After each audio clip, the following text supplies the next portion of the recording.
Welcome to our Family Math Video Vault to help your child with math. Today's episode,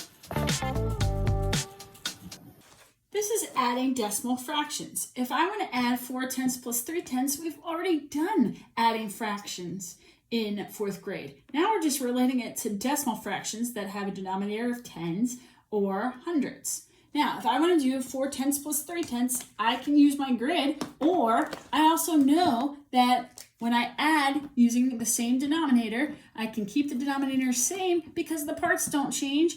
The only thing that changes is the numerator, the number of parts that I have. So if I had 4 and I add 3 more, I have 7/10. And I can show that on my grid by shading in 4/10 that I have and then adding 3 more tenths.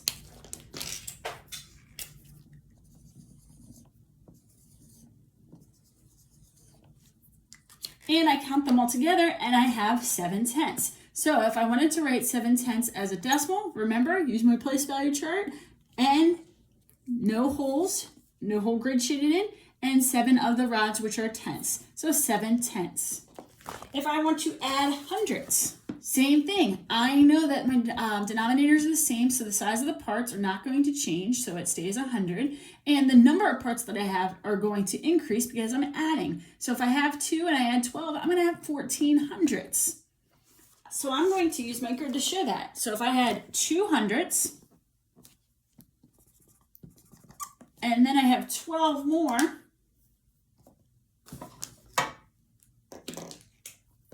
I'm going to do this because I know there's 10 here, 11, 12, and now I can see, are there any whole grids shaded in? No. Are there any rods completely shaded in? Yes, there's 1. And then how many hundredths that are shaded in? More. 1, 2, 3, 4. So that is 14 hundredths. Now things get tricky when we're adding decimal fractions that have different denominators. Okay? My denominators are not the same. So let me show how we can use our grid. So here we have our hundredths grid, and we want to show 3/10 plus 15 hundredths. So tenths are the rods. So let me shade in 3 of those rods. And guess what I noticed that we talked about in a previous video? Equivalent decimals. Is that 3/10 is the same thing as 30 hundredths. If I look at and count all these small little units, 10, 20, 30. So wait a minute, let's go back to the problem. This is the same thing. It equals 30 hundredths. And now, don't we have the same denominator? Yeah, we can add to that 15 more hundredths. So I know 15 has 10. And 5 more, 2, 3, 4, 5. So now, if I look at both parts and put them together, I have my sum. So do I have any whole grids shaded in? No, so that's 0 in the ones place. How many rods, tenths do I have shaded in completely? 1, 2, 3, 4. I have 4 tenths, and how many additional hundredths? 1, 2, 3, 4, 5.